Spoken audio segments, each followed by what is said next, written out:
வணக்கம் வேந்தரின் ஒரு நாள் ஒரு பொழுது இரவு செய்திகளுக்காக காவேரி ஜெகநாதன். முதலில் தலைப்புச் செய்திகள். 4 வாரங்களுக்குள் காவிரி மேலாண்மை வாரியம் அமைக்க வேண்டும். மத்திய அரசுக்கு உச்சநீதிமன்றம் உத்தரவு. நாளை முதல் ஒரு வாரத்திற்கு 6000 கன அடி நீர் திறக்க வேண்டும். கர்நாடகத்திற்கு உச்சநீதிமன்றம் ஆணை. சம்பா சாகுபடிக்காக மேட்டூர் அணை திறப்பு. படிப்படியாக தண்ணீரின் அளவு அதிகரிக்கப்படும்.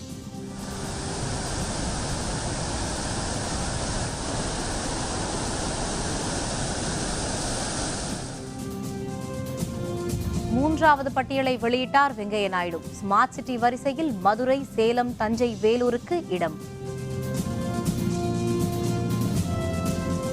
ராம்குமார் உடற்கூறு ஆய்வுக்கு மீண்டும் தடை.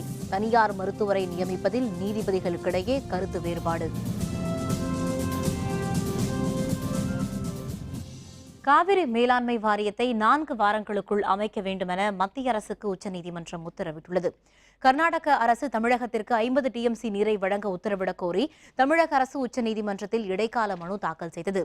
காவிரி மேற்பார்வை குழுவின் முடிவுகளை எதிர்த்தும் தமிழக அரசு மேல்முறையீடு செய்துள்ளது. வரும் 10 நாட்களுக்கு 3000 கன அடி நீர் திறந்துவிட்டாலும் தமிழகத்தின் தேவைக்கு போதாது என தமிழக அரசின் மனுவில் கூறியுள்ளது. இந்த வழக்கு உச்சநீதிமன்ற நீதிபதிகள் தீபக் மிஸ்ரா, யு லலித் ஆகியோர் முன்னிலையில் இன்று விசாரணைக்கு வந்தது. கர்நாடக அணைகளில் தமிழகத்திற்கு வேண்டிய அளவிற்கு தண்ணீர் போதிய அளவு உள்ளதாகவும் தண்ணீரை திறக்காவிட்டால் தமிழக விவசாயிகள் பாதிக்கப்படுவார்கள் என்றும் தமிழக தரப்பில் வாதிடப்பட்டது. தங்களது மாநிலத்தில் குடிநீர் விநியோகம் செய்யவும் பாசனத்திற்கும் கர்நாடக அணைகளில் தண்ணீர் இல்லை என்றும் இதனால் தமிழகத்தின் கோரிக்கையை ஏற்க முடியாது என்றும் கர்நாடக தரப்பில் வாதிடப்பட்டது. எனினும் தமிழகம் இதை ஏற்கவில்லை. இருதரப்பினரின் வாதங்களை கேட்ட நீதிபதிகள் காவிரி மேலாண்மை வாரியத்தை ஏன் அமைக்கக்கூடாது என்று கேள்வி எழுப்பினர். காவிரி மேலாண்மை வாரியத்தை உடனே ஏன் அமைக்கவில்லை என்றும் மத்திய அரசிடம் வினவினர். இதை அமைத்திருந்தால் காவிரி பிரச்சனையே வந்திருக்காது என்றும் நீதிபதிகள் தெரிவித்தனர். காவிரி மேற்பார்வை குழு முடிவை இரு மாநில அரசுகளும் எதிர்ப்பதால் காவிரி மேலாண்மை வாரியம் அமைப்பதன் மூலமே இந்த பிரச்சனைக்கு நிரந்தர தீர்வு காண முடியும் என்றும் உச்சநீதிமன்ற நீதிபதிகள் தெரிவித்தனர். மேலாண்மை வாரியத்தை 4 வாரங்களுக்குள் அமைக்க வேண்டும் என்றும் அவர்கள் கூறினர். தமிழகத்திற்கு நாளை முதல் வினாடிக்கு 6000 கன அடி வீதம் வரும் 27ஆம் தேதி வரை கர்நாடகம் தண்ணீர் திறந்துவிட வேண்டும் என்றும் உச்சநீதிமன்றம் உத்தரவிட்டுள்ளது. இந்த உத்தரவு தொடர்பாக இருதரப்பினருக்கும் ஆட்சேபம் இருந்தால் 3 நாட்களுக்குள் நீதிமன்றத்தை அணுகலாம் என்றும் கூறி இந்த வழக்கின் அடுத்த கட்ட விசாரணையை வரும் 27ஆம் தேதிக்கு நீதிபதிகள் தீபக் மிஸ்ரா, லலித் ஆகியோர் ஒத்திவைத்தனர்.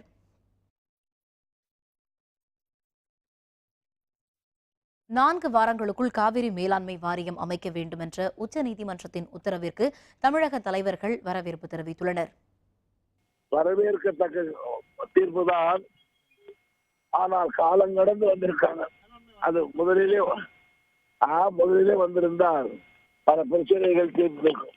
இது ஒண்ணு இவங்க முயற்சி இல்லை. காவேரி அவங்க சென்ட்ரல் கவர்மெண்ட் தான் அமைக்கணும். யாரு தலைவர் என்ன சமாச்சாரம் அவங்க தான் அமைக்கணும். அவங்க அவருடைய வேலை தான். 4 வார கால கெடுவுக்குள் காவிரி மேலாண்மை வாரியத்தை அமைக்க வேண்டும் என்று மத்திய அரசுக்கு ஆணையிட்டிருக்கிறது. இது காலம் கடந்த தீர்ப்பு என்றாலும் ஒரு நிரந்தரமான தீர்வை காண்பதற்கு வழிவகுக்கக்கூடிய ஒரு அமைப்பாக, சட்டப்பூர்வமான ஒரு அமைப்பாக இது இயங்கும் என்கிற நம்பிக்கையை தருகிறது. தமிழ்நாடு விவசாயிகள், அனைத்து அரசியல் கட்சிகள், சேவை அமைப்புகள், வணிகர் சங்கங்கள் இணைந்து காவிரி மேலாண்மை வாரியம் அமைக்க வேண்டும் என்று நடத்திய போராட்டத்தில் கிடைத்திருக்கிற மிகப்பெரிய வெற்றியாக நாங்கள் இதை வரவேற்கிறோம். 6000 கன அடி தண்ணீர் என்பது அது போதாத நிலையில் இருந்தாலும் இந்த ஆண்டு நாங்கள் இயற்கையை நம்பிதான் சாகுபடியில் ஈடுபட வேண்டும். ஆனால் அடுத்த ஆண்டு இந்த தீர்ப்பின் மூலமாக முப்போகம் விளைவிக்கக்கூடிய ஒரு நம்பிக்கை ஏற்பட்டிருக்கிறது. காவிரியின் தமிழகம் உரிமை மீட்கப்பட்டிருக்கிறது. இந்த ஒட்டுமொத்த போராட்டம் தான் இந்த உரிமைகள் மீட்பதற்கு அடித்தளமாக அமைந்திருக்கிறது. எனவே இன்றைக்கு இருக்கிற சூழ்நிலையில் அனைத்து கட்சிகள் அனைவரும் தமிழகத்தில் ஒன்றுபட்டு போராடினால் இழந்த உரிமைகளை மீட்க முடியும், இருக்கும் உரிமைகளை பாதுகாக்க முடியும். தமிழன் இனி தனிமைப்படுத்தப்பட்டான் என்கிற நிலையிலிருந்து தமிழகம் ஒன்றுபட்டான், உரிமைகளை மீட்டெடுப்பான் என்கிற நம்பிக்கையை உலகத்திற்கு பரிசுகிற விதமாக இந்த போராட்டம் அமைந்திருக்கிறது. நீதிமன்ற தீர்ப்பு மகத்தான வெற்றி பெற்றிருக்கிறது தமிழக மக்களுக்கு. கர்நாடகம் முழுவதும் பலத்த பாதுகாப்பு போடப்பட்டுள்ளதாக மாநிலத்தின் உள்துறை அமைச்சர் பரமேஸ்வர் தெரிவித்துள்ளார். எல்லைப் பகுதியான அத்திப்பள்ளியில் பாதுகாப்பு ஏற்பாடுகளை ஆய்வு செய்த பின்னர் செய்தியாளர்களிடம் பேசிய அவர், எல்லைப் பகுதியில் கர்நாடக காவல்துறை, துணை ராணுவப் படையினர் 6 பிரிவுகள் பாதுகாப்பு பணியில் ஈடுபட்டுள்ளதாக தெரிவித்தார். கடந்த 12ஆம் தேதி நடந்த கலவரம் குறித்தும் அவர் வருத்தம் தெரிவித்தார். பின்னர் பெங்களூருவில் செய்தியாளர்களுடன் பேசிய பரமேஸ்வர், உச்சநீதிமன்ற தீர்ப்பு குறித்து முதல்வர் சித்தராமையா தலைமையில் அமைச்சரவை நாளை முக்கிய ஆலோசனை நடத்த உள்ளதாகவும் தெரிவித்தார். We will wait for the copy of the order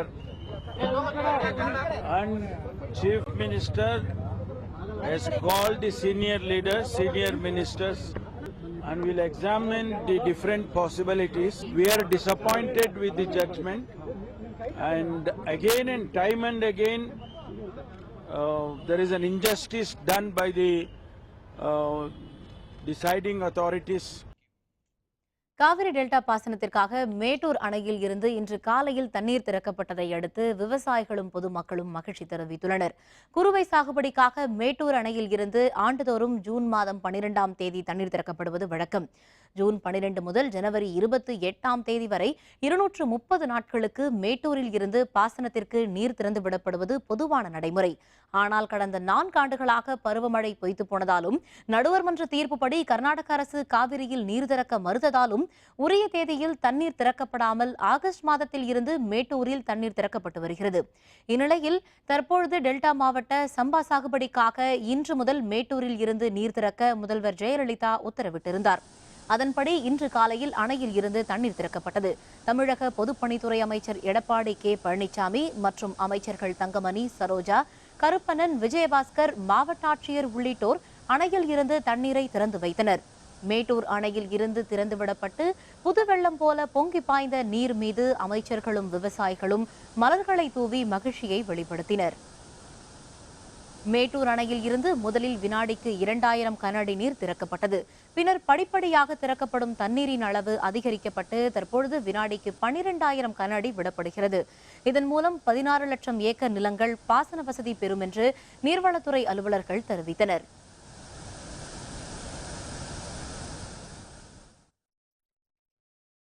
smart city நகரங்களின் 3வது பட்டியலை மத்திய அமைச்சர் வெங்கையா நாயுடு இன்று வெளியிட்டார். நாடு முழுவதும் 100 ஸ்மார்ட் சிட்டிகள் உருவாக்கப்படும் என்று மத்திய அரசு கடந்த ஆண்டு அறிவித்திருந்தது. முதற்கட்டமாக புனே, அகமதாபாத், புவனேஸ்வர், ஜபல்பூர், கொச்சி, காக்கிநாடா, ஜெய்ப்பூர், சென்னை, கோவை உள்ளிட்ட 20 நகரங்கள் தேர்வு செய்யப்பட்டன. ஏற்கனவே ஸ்மார்ட் சிட்டிகளின் 2 பட்டியல்கள் வெளியிடப்பட்ட நிலையில் 27 நகரங்கள் கொண்ட 3வது பட்டியலை மத்திய அமைச்சர் வெங்கையா நாயுடு இன்று வெளியிட்டார். இதில் தமிழகத்தைச் சேர்ந்த மதுரை, தஞ்சை, சேலம், வேலூர் ஆகிய 4 நகரங்கள் இடம்பெற்றுள்ளன. 27 நகரங்களை ஸ்மார்ட் சிட்டியாக மாற்ற 66,883 கோடி ரூபாய் செலவாகும் என்றும் அவர் தெரிவித்தார். புழல் சிறையில் தற்கொலை செய்து கொண்ட ராம்குமாரின் உடற்கூறு ஆய்வுக்கு மறு உத்தரவு வரும் வரை சென்னை உயர்நீதிமன்றம் தடை விதித்துள்ளது. சுவாதி கொலை வழக்கில் கைது செய்யப்பட்டு சிறையில் இருந்த ராம்குமார் மின்கம்பியை கடித்து கடந்த ஞாயிறன்று தற்கொலை செய்து கொண்டார். அவருடைய உடல் இன்று உடற்கூறு ஆய்வு செய்யப்படுவதாக இருந்தது. இதற்கு 4 அரசு மருத்துவர்களை நியமித்து உயர்நீதிமன்றம் உத்தரவிட்டிருந்தது. இந்நிலையில் ராம்குமார் உடற்கூறு ஆய்வு நடக்கும்போது தங்கள் தரப்பு மருத்துவரும் உடன் இருக்க வேண்டும் என்று ராம்குமாரின் தந்தை பரமசிவம் நீதிமன்றத்தில் தாக்கல் செய்த மனு இன்று பிற்பகல் விசாரணைக்கு வந்தது. மனுவை நீதிபதிகள் ரமேஷ், வைத்தியநாதன் கொண்ட அமர்வு விசாரித்தது. இதில் தனியார் மருத்துவரை உடற்கூறு ஆய்வுக்குழுவில் நியமிப்பதில் 2 நீதிபதிகளுக்கும் இடையே கருத்து வேறுபாடு ஏற்பட்டது. இதையடுத்து 3வது நீதிபதியின் கருத்தை கேட்டறிந்த பின்னரே உடற்கூறு ஆய்வு நடத்தலாம் என உயர்நீதிமன்ற அமர்வு உத்தரவிட்டுள்ளது. இதையடுத்து ராம்குமாரின் உடலை உடற்கூறு ஆய்வு செய்வதில் மீண்டும் தடை ஏற்பட்டுள்ளது. சென்னையில் சின்னமலை மற்றும் விமான நிலையம் இடையிலான மெட்ரோ ரயில் சேவையை முதல்வர் ஜெயலலிதா நாளை தொடக்கி வைப்பார் என்று அறிவிக்கப்பட்டுள்ளது.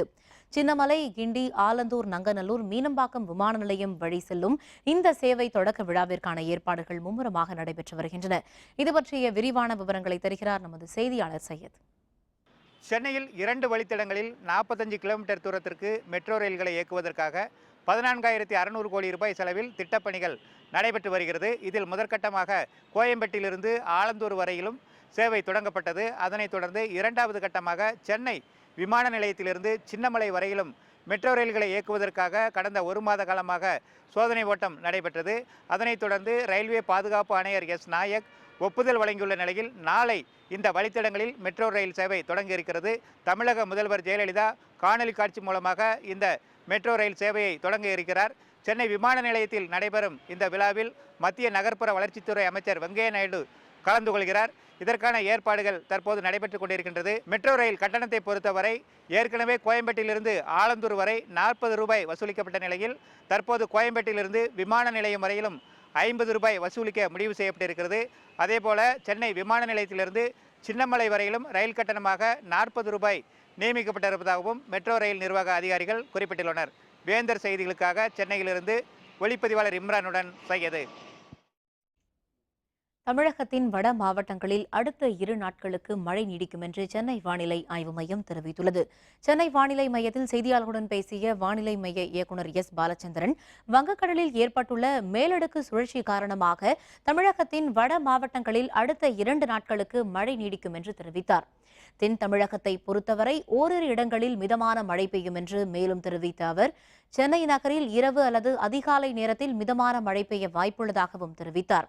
தமிழகத்தை பொறுத்தவரை கடந்த 24 மணி நேரத்தில் திருப்பூரில் அதிகளவாக 20 மில்லிமீட்டர் மழையளவு பதிவாகியுள்ளதாக அவர் மேலும் தெரிவித்தார். அடுத்து வரும் 2 தினங்களுக்கு வட தமிழகத்தின் ஒரு சில இடங்களிலும் தென் தமிழகத்தில் ஓரிரு இடங்களிலும் மிதமான மழைக்கான வாய்ப்பு உள்ளது. கடந்த 24 மணி நேரத்தில் அதிகபட்சமாக திருப்பூரில் 2 சென்டிமீட்டர் மழை பதிவாகி உள்ளது. சென்னை பொறுத்தவரையில் வானம் மேகமூட்டத்துடன் காணப்படும், ஓரிரு முறை மழை பெய்யக்கூடும். வாய்க்காலில் சடலமாக கிடந்த மாணவி, பொறையாறு காவல்துறையினர் விசாரணை. விவரம் விளம்பர இடைவேளைக்கு பிறகு.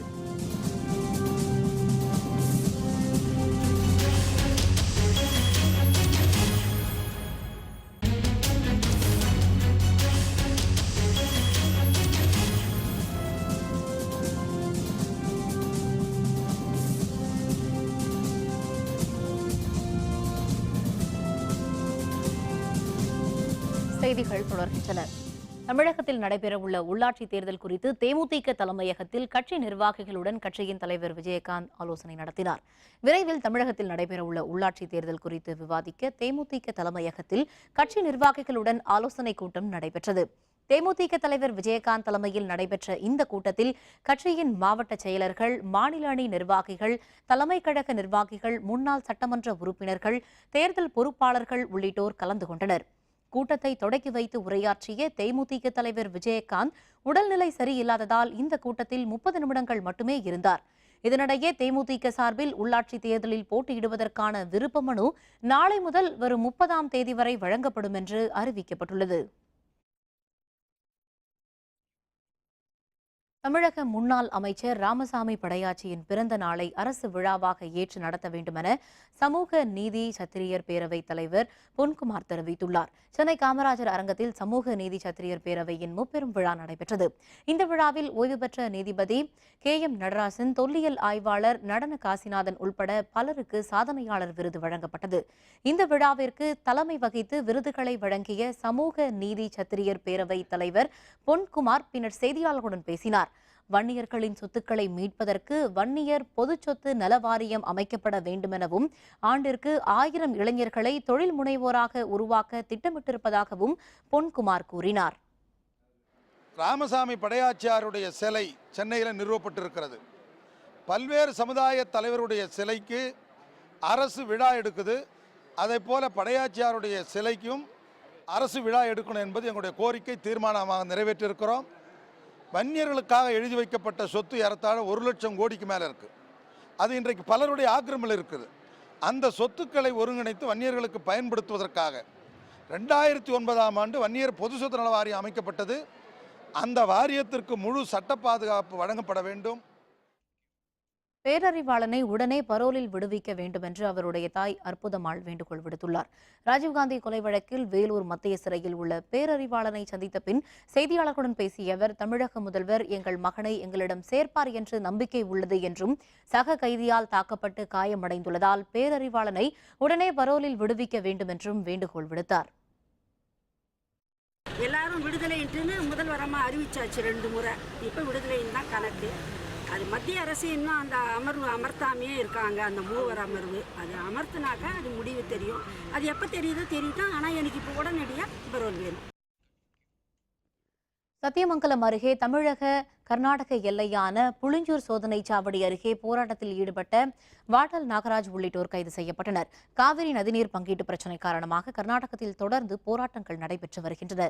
சத்தியமங்கலம் அருகே தமிழக கர்நாடக எல்லையான புளிஞ்சூர் சோதனை சாவடி நோக்கி வந்த சலுவலி கட்சியின் தலைவர் வாட்டல் நாகராஜ் உள்ளிட்டோர் சிக்கோலா அணை அருகே கைது செய்யப்பட்டனர். போராட்டத்தை ஒட்டி 2 மாநில எல்லை வரை இயக்கப்பட்டிருந்த அரசு பேருந்து உள்ளிட்ட வாகனங்கள் இயக்கப்படவில்லை.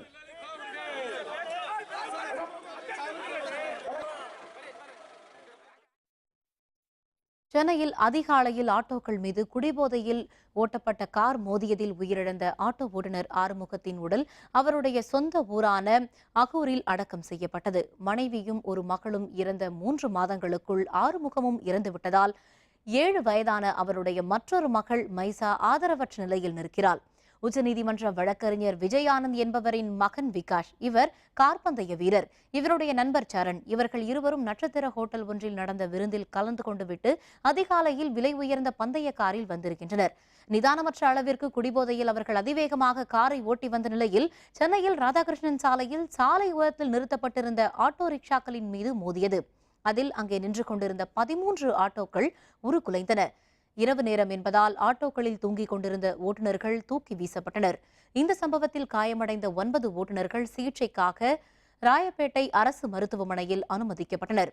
இவர்களில் படுகாயமடைந்த திருத்தணி ஆறுமுகம், ஆழ்வார்பேட்டை வரதன் ஆகியோரின் நிலைமை கவலைக்கிடமாக இருந்ததால் ராஜீவ்காந்தி அரசு பொது மருத்துவமனைக்கு மாற்றப்பட்டனர். இவர்களில் சிகிச்சை பலனின்றி ஆறுமுகம் உயிரிழந்தார். அவருடைய உடல் சொந்த ஊரான திருத்தணியில் உள்ள அகூருக்கு கொண்டு வரப்பட்டு இறுதி அஞ்சலிக்காக வைக்கப்பட்டுள்ளது. உயிரிழந்த ஆறுமுகத்தின் மனைவி புஷ்பா தனது இளைய மகள் ரஞ்சனாவுடன் 4 மாதங்களுக்கு முன்பு தற்கொலை செய்து கொண்ட நிலையில் இப்போது ஆறுமுகமும் பலியாகிவிட்டார். ஆறுமுகத்தின் தாய் கிருஷ்ணவேணியிடம் வளர்ந்து வரும் மூத்த மகள் 7 வயது மைசா தற்பொழுது தந்தையையும் இழந்து ஆதரவற்று நிற்கிறாள். தந்தையை இழந்தது பற்றி கூட எதுவும் தெரியாமல் துள்ளி குதித்தபடி மைசா செல்போனில் விளையாடிக் கொண்டிருக்கும் காட்சி வேதனை தருவதாக உள்ளது. ஆறுமுகத்தின் இறப்பிற்கு உரிய இழப்பீடு வழங்க வேண்டுமென்றும் இவருடைய மகளின் கல்வி செலவை அரசு ஏற்க வேண்டுமென்றும் உறவினர்கள் கோரிக்கை விடுத்துள்ளனர். நைட்டும் பக்கம் வண்டி ஓட்டி அந்த குழந்தைக்கு வந்து கஷ்டப்பட்டிருந்தார். இப்போ அந்த குழந்தை அணையாக நிற்கிது. ஆட்டோ ஓட்டி தான் அவர் அந்த குணத்தை பார்த்துருந்தார். இடையில 3 மாதத்துக்கு முன்னாடி அவங்க மனைவி இறந்துட்டாங்க. எந்ததில் அவர் இன்னும் கொஞ்சம் கஷ்டமாயிட்டாரு. நீங்கள் அந்த குழந்தை அணையாக தான் நிற்கிது. அந்த குழந்தைக்கு என்ன வேணுமோ அதை சேர்ந்து கொடுக்கணும். வீட்டுக்கு வந்தால் கூட சும்மாவே இருக்க மாட்டார். ஏதாவது கூலி வேலை செய்யணும், குடும்பம் நல்லா இருக்கணும்னு சொல்லிட்டு அவங்க பொண்ணுக்காக என்ன பண்ணணுமோ அதெல்லாம் நல்லா படிக்க வைக்கணும். அந்த ஒரு கான்செப்டுக்காக நினச்சி மனசுலேயே இரவு பகலமாக கஷ்டப்பட்டார். இப்போ இறந்ததுனால அவங்க பொண்ணு இப்போ தனியாக இருக்காங்க. அந்த பொண்ணுக்காக அரசாங்கம் என்ன பண்ணணுமோ சட்ட ரீதியாகவும் ஒரு நிவாரண நிதியாக படிப்புக்காக ஒரு நல்லா படிக்க வைக்கணும். நாகப்பட்டினத்தில் உள்ள அப்புராஜபுரம் புத்தூர் வாய்க்காலில் கல்லூரி மாணவி ஒருவர் அடித்து கொலை செய்யப்பட்ட நிலையில் சடலமாக மீட்கப்பட்டார். நாகை மாவட்டம் தரகம்பாடியைச் சேர்ந்தவர் சுமதி. இவருடைய மகள் தீபிகா. பூம்புகார் கல்லூரியில் 2ஆம் ஆண்டு படித்து வரும் இவர் நேற்றிரவு வீட்டில் இருந்த செல்போனை எடுத்துக்கொண்டு வெளியில் சென்றுள்ளார். இரவு முழுவதும் தீபிகா வீட்டிற்கு வராததை அடுத்து தீபிகாவை அவருடைய தாயாரும் உறவினர்களும் தேடி உள்ளனர். இந்நிலையில் வீட்டிற்கு சற்று தொலைவு உள்ள அப்புராஜபுரம் புத்தூர் வாய்க்காலில் சடலம் மிதந்துள்ளது. இதுகுறித்து தகவல் அறிந்து வந்த மாவட்ட காவல் கண்காணிப்பாளர் துரை சம்பவ இடத்தை பார்வையிட்டார். விசாரணையில் தீபிகாவின் உடலின் அருகே மண்வெட்டியின் பிடி ஒன்று கைப்பற்றப்பட்டுள்ளது. இந்த சம்பவம் குறித்து பொறையாறு காவல்துறையினர் வழக்கு பதிவு செய்து விசாரணை நடத்தி வருகின்றனர். பழவேற்காட்டில் விண்வெளி ஆய்வு நடுவம் அமைக்க நிலம் வழங்கியவர்களுக்கு ஒதுக்கப்பட்ட வீட்டு மனையை ஒப்படைக்க கோரி 4வது நாளாக உண்ணாவிரத போராட்டம் மேற்கொண்டனர். போராட்டக்காரர்களை காவல்துறையினர் இழுத்துச் சென்றதால் அங்கு பதற்றம் ஏற்பட்டது. அலுவலர்கள் 10 நாட்களுக்குள் தீர்வு காண்பதாக உறுதியளித்தும் எந்தவித நடவடிக்கையும் மேற்கொள்ளாததால் 4வது நாட்களாக இன்றும் பாதிக்கப்பட்ட மக்கள் உண்ணாவிரத போராட்டத்தில் ஈடுபட்டனர். போராட்டத்தை கைவிடுமாறு வற்புறுத்திய காவல்துறையினர் பள்ளி குழந்தைகள், பெண்கள் என பலரையும் பலவந்தமாக இழுத்துச் சென்றனர். காவல்துறையினரின் இரும்பு பிடியை தாக்குப்பிடிக்க முடியாமல் பெண்கள் பலரும் மயங்கி விழுந்தனர். இதனால் அங்கு பதற்றம் ஏற்பட்டது. எங்களுக்கு இங்கே 3 சென்ட் பட்டா கொடுத்தாங்க. அந்த பட்டா நாங்கள் 3 வருஷம் 4 வருஷம் இந்த இடத்துல வீடு கட்டுமாந்தோம். சரி இப்போ எங்களுக்கு பொண்ணு குழந்தைங்க குட்டிங்களும் ஆயிடுச்சு. இப்போ எங்கள் பிள்ளைங்களுக்கு கல்யாணம் பண்ணி நாங்கள் எதாவது இன்னொரு இடத்துல வீடு கட்டுறது அங்கே கடலோரம் வரைக்கும் வீடு போயிடுச்சு. இப்போ எங்கள் நிலத்துல எங்களுக்கு கொடுத்த இடத்துல நீங்கள் வீடு கட்டிங்கன்னு பிள்ளை பொண்ணுங்களுக்கு சொன்னால் இங்கே கட்ட தகராது பண்ணுறாங்க. நாங்கள் 4 வருஷமாக போராடுறோம். இந்த பட்டா எங்களுக்கு கிடைக்கல. இந்த நிலம் கிடைக்கிற வரைக்கும் நாங்கள் போராடுவோம் இந்த நிலத்துக்கோசம். திருவனந்தபுரத்தில் இருந்து குஜராத் செல்லும் ஹாபா எக்ஸ்பிரஸ் மாற்றுப்பாதையில் இயக்கப்பட்டதால் நாகர்கோவில் டவுன் ரயில் நிலையத்தில் முன்பதிவு செய்து காத்திருந்த ரயில் பயணிகள் பயணச்சீட்டு வழங்கும் அறையின் கதவை அடித்து நொறுக்கி வாக்குவாதத்திலும் ஈடுபட்டனர். நாகர்கோவில் டவுன் ரயில் நிலையத்தில் குஜராத் செல்வதற்காக முன்பதிவு செய்திருந்த 300க்கும் அதிகமான பயணிகள் காத்திருந்தனர். கேரள மாநிலம் கொச்சியில் சரக்கு ரயில் தடம் புரண்டதால் அவர்கள் முன்பதிவு செய்திருந்த ஹாபா எக்ஸ்பிரஸ் மாற்றுப்பாதையில் இயக்கப்படுவதாக அறிவிக்கப்பட்டது. இதனால் ஆத்திரமடைந்த பயணிகள் ரயில் நிலையத்தை முற்றுகையிட்டு டிக்கெட் முன்பதிவு அறை கதவை அடித்து நொறுக்கினர். அப்போது பணியில் இருந்த ரயில் நிலைய ஊழியர்களோடு வாக்குவாதத்திலும் ஈடுபட்டனர். அதன் பின்னர் காத்திருந்த பயணிகள் சிறப்பு ரயில் மூலம் திருநெல்வேலி ரயில் நிலையத்திற்கு அனுப்பி வைக்கப்பட்டனர்.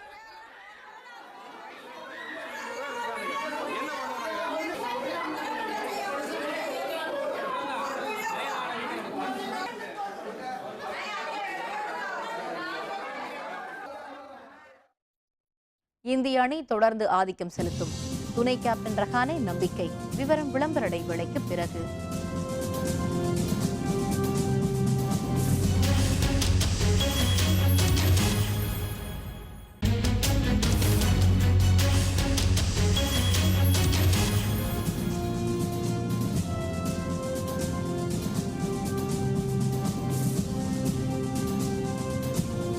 செய்திகள் தொடர்கின்றன. இனி அயலக செய்திகள்.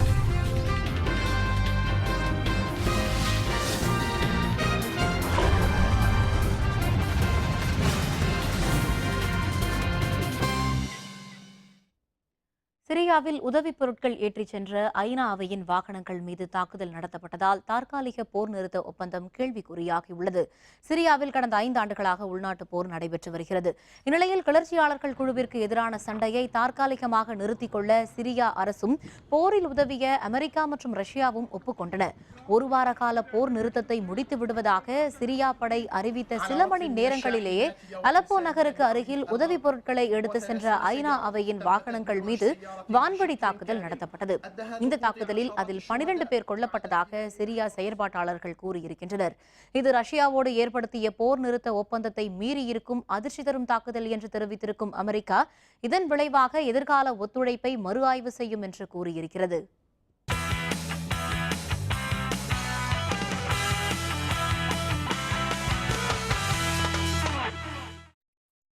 கான்பூரில் நடைபெறவுள்ள நியூசிலாந்திற்கு எதிரான டெஸ்ட் போட்டியில் இந்தியா தொடர்ந்து ஆதிக்கம் செலுத்தும் என்று இந்திய அணியின் துணை கேப்டன் ரஹானே தெரிவித்துள்ளார். இந்தியா நியூசிலாந்து அணிகள் மோதும் முதல் டெஸ்ட் போட்டி கான்பூரில் நாளை மறுநாள் தொடங்குகிறது. இதையடுத்து 3 டெஸ்ட் மற்றும் 5 ஒருநாள் போட்டிகளில் பங்கேற்பதற்காக வில்லியம்சன் தலைமையிலான நியூசிலாந்து கிரிக்கெட் அணி இந்தியாவில் பயணம் மேற்கொண்டுள்ளது. இந்தியா மோதும் 500வது டெஸ்ட் போட்டி இது என்பதால் கிரிக்கெட் ரசிகர்களிடையே எதிர்பார்ப்பு அதிகரித்துள்ளது.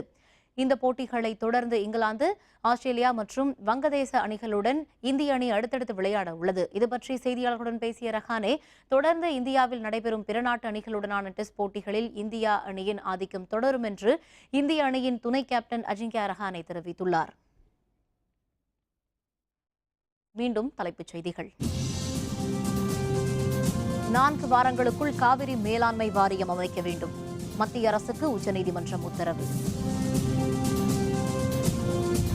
நாளை முதல் 1 வாரத்திற்கு 6000 கன அடி நீர் திறக்க வேண்டும். கர்நாடகத்திற்கு உச்சநீதிமன்றம் ஆணை. சம்பா சாகுபடிக்காக மேட்டூர் அணை திறப்பு. படிப்படியாக தண்ணீரின் அளவு அதிகரிக்கப்படும்.